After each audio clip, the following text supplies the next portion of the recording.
আপনি নিলেন কতটুকু নিয়েছেন? একটু মাপেন তো দেখি।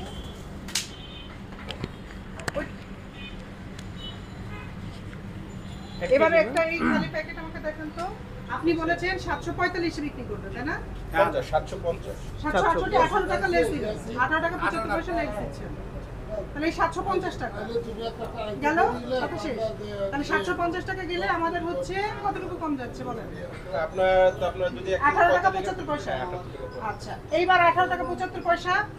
এবার আপনি এটার নাম খাতা দেন, দেখেন, হ্যাঁ। এটা সরান, এবার এইটার দাম আপনার 40 এটা টাকা। হচ্ছে 39 টাকা। 40 তাহলে টাকা। 40 টাকা যদি 18 টাকা 75 পয়সা বাদ দিই, আরো 22 টাকা। তাহলে আমি এই 22 টাকা কই গেল আমার? না, অনেক ক্ষেত্রে আবার ম্যাম বেশিও যায়। আমি ওটা কে কি যাচ্ছে এটা কথা না, আপনি এই 22 টাকা কোথায়, কাস্টমারের 22 টাকা কই গেল? হ্যালো, এইটা বলেন আমাকে। এটা সহজ জিরো করে দিন। এটা সহজ জিরো করা যায়। কি আর করে জিরো হয়ে হুম।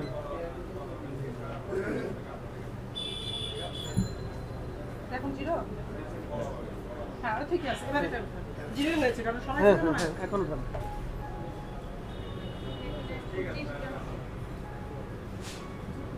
প্রাইস লেখেন দেন 750, 750, 750 ছিল। 728 টাকা।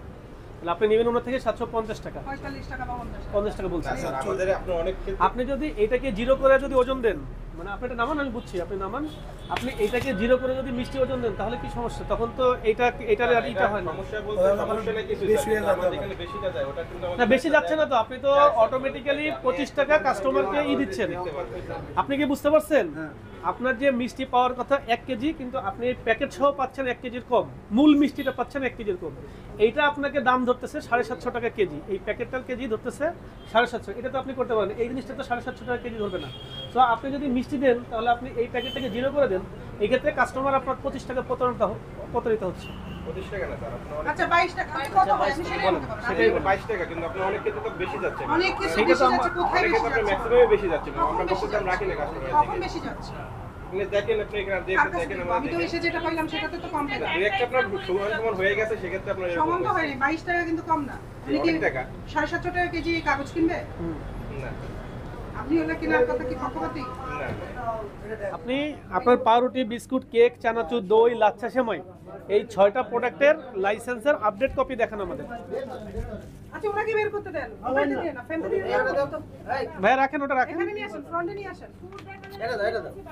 এটা কি বাদাম? এটা দিয়ে এই, পোকা পোকা পোকা। এই যে- না না না, তেলা পোকা না। ওয়েট, বাদাম বাদাম। এই যে পোকা তো- মৌমাছি, এই যে আচ্ছা যাই হোক, পোকার মিষ্টির মাছি, হ্যাঁ। বিক্রমপুর মিষ্টান্ন ভান্ডারের একটা ব্র্যান্ড, মানুষ ব্র্যান্ড হিসাবে, ঐতিহ্যবাহী প্রতিষ্ঠান হিসেবে এখান থেকে মিষ্টি, দই সবকিছু কেনে।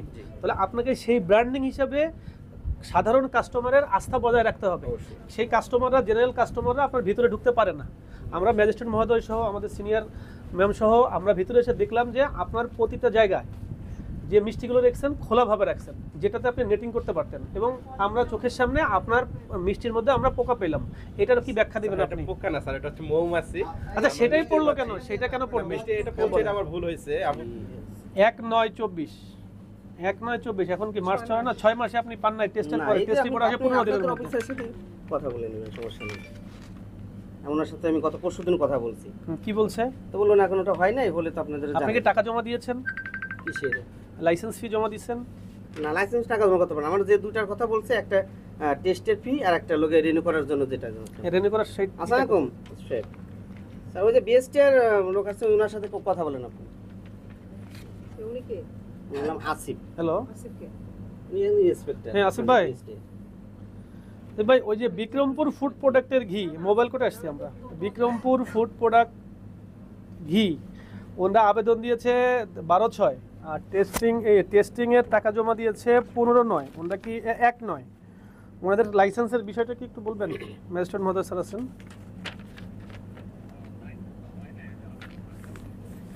না না, উনি টেস্ট রিপোর্ট আসছে। আচ্ছা সেটা বলেন আপনি, তাহলে ওনারা বলছে তার ফেল করছে, ওনারা কি জানে? জি জি, ওনারা প্রত্যাখ্যান পেয়েছে না? আমি কোনো চিঠি পাইনি না। আমি আপনি একটু দেন তো দেখি। আপনি প্রত্যাখ্যান পাঠাইছেন, তাহলে ওনার ইসের আমার হোয়াটসঅ্যাপে একটু ওই ফেল রিপোর্টটা দেন। হ্যাঁ পাঠাই দিচ্ছেন, ওইটা একটু পাঠান ম্যাজিস্ট্রেট মহোদয় হোয়াটসঅ্যাপে দেন।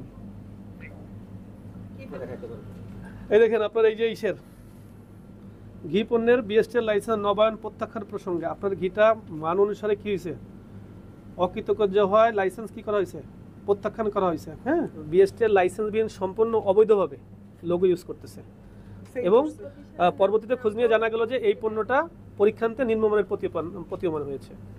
এটা হচ্ছে আপনাদের যে বিক্রমপুর মিষ্টান্ন ভান্ডার নামক যে প্রতিষ্ঠান আমরা ঢাকা শহরের বিভিন্ন জায়গায় দেখতে পাই, যেখানে লেখা আছে নিচে প্রধান শাখা কলাবাগান, আপনারা সেই প্রধান শাখা কলাবাগান, তাই না?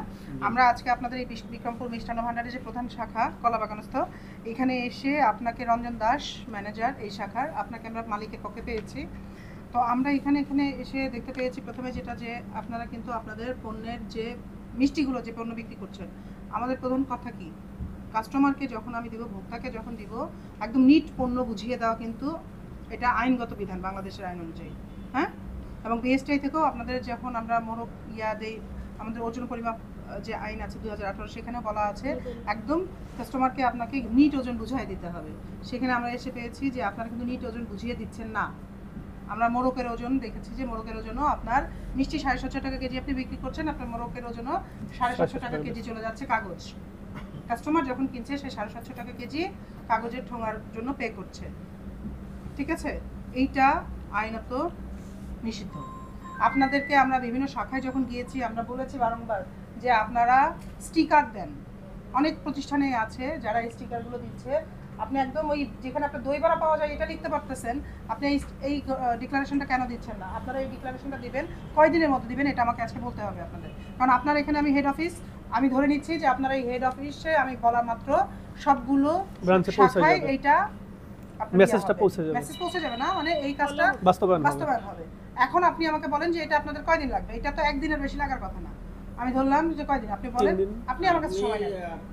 সময় এটা বেশি নেব না, না আমাকে এটা আপনাকে প্রতিশ্রুতি দিতে হবে এবং সেটা রেকর্ডে থাকবে। আমাদের তো বেশ কয়েকটা ব্রাঞ্চ আছে আমাদের। হ্যাঁ, আজকে তো প্রায় 2টার বেশি বেজে গেছে, আমি সব জায়গায় মেসেজ দিয়ে দিচ্ছি। আর কালকে এই মেসেজটা মেসেজ যাবে না, আপনি এক জায়গায় স্টিকার বানাবেন, মিষ্টি যেভাবে সাপ্লাই দেন সবগুলো ব্রাঞ্চে আপনি মিষ্টি যেভাবে পৌঁছানো এনশিওর করেন, এই মিষ্টি পৌঁছানোর সাথে আপনাকে ওই স্টিকারটা এনশিওর করতে হবে। আপনার দোকানে চারদিকে 4টা স্টিকার থাকবে, আগামীকাল সকালে শুধু এক জায়গায় না, দোকানে চারদিকে এমন জায়গায় লাগাবেন যে কাস্টমার এসে দেখতে পাচ্ছে না, সেরকম না, দৃশ্যমান জায়গায় দোকানে চারদিকে 4টা আপনার এই স্টিকার থাকতে হবে।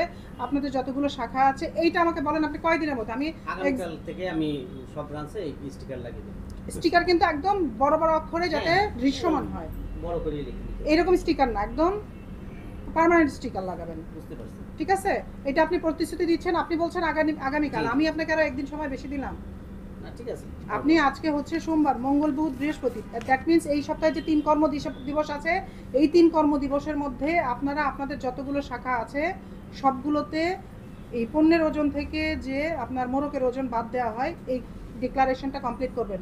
এবং যেখানে যে দধি বিক্রি করছেন দধির ভার রাখবেন ফাঁকা একটা, যাতে দধির যে ডিক্লারেশন আছে আপনার 900 গ্রাম বা 600 গ্রাম যেরকম থাকে, সেই ডিক্লারেশন অনুযায়ী যেন কেউ চাইলে সেই দধির খালি ভার যে ভারে আপনি বিক্রি করছেন সেরকম স্ট্যান্ডার্ড ভার থেকে সে দেখে নিতে পারে। এইটা রাখবেন, এইটা এনশিওর করবেন আপনাদের এই 3 কর্মদিবসের মধ্যে প্রত্যেক শাখায়। এবং আমরা আপনাদের এখানে এসে পেয়েছি যে পণ্য আপনি টেস্টে দিয়েছেন এবং আপনার পণ্যের মেয়াদ শেষ হয়ে গেছে লাইসেন্স প্রাপ্তির, এরকম পেয়েছি ঘি, আপনার ঘির কিন্তু মেয়াদ অলরেডি আপনার শেষ হয়ে গেছে গত জুন মাসে, 24 সালের জুন মাসে আপনি টেস্টে দিয়েছেন। ঠিক আছে, তাহলে যতদিন আপনি টেস্টের রিপোর্ট পাচ্ছেন না ততদিন কিন্তু আপনার এটা বিক্রয়, বিপণন, বাজারজাত বা বিক্রয়ের উদ্দেশ্যে প্রদর্শন সবকিছু বন্ধ থাকবে। আপনি তো সেটা বন্ধ রাখেনই, উপরন্তু আপনি আমাদের বিএসটিআই লাইসেন্সের যে প্রাপ্তি সাপেক্ষে যে লোগো ব্যবহার করা যায় সেই লোগো ব্যবহার করে আপনার বিক্রয়, বিপণন, প্রদর্শন অব্যাহত রেখেছেন এবং আপনার এই পণ্যটা কিন্তু পরীক্ষণে নিম্নমানের হওয়ায় ফেল করেছে, অকৃতকার্য হয়, কিন্তু আপনাকে এই অনুমতিটা দেওয়া হয় নাই। আপনি এই পণ্য তারপরেও আপনি গত জুন মাসের পরে কিন্তু আপনার এটা রাখাই কথা না বাজারে, আপনার সেটা আমরা পেয়েছি। আমি সব কিছু আমলে নিয়ে আমাদের প্রসিকিউশন প্রদানকারী কর্মকর্তা প্রসিকিউশন সাবমিট করেছে। আমি আমার মোবাইল কোর্টে আপনাকে বিএসটি আইন 2018 15 ধারা মোতাবেক আপনার আইনের লঙ্ঘন হয়েছে এবং এটি 27 ধারায় মোবাইল কোর্টে শাস্তিযোগ্য অপরাধ। আপনাকে আমি এই 27 ধারায় আপনার উপরে 80,000 টাকা জরিমানা আরোপ করছি, এটা এখনই আদায়যোগ্য, অনাদায়ে 3 মাসের বিনাশ্রম কারাদণ্ড।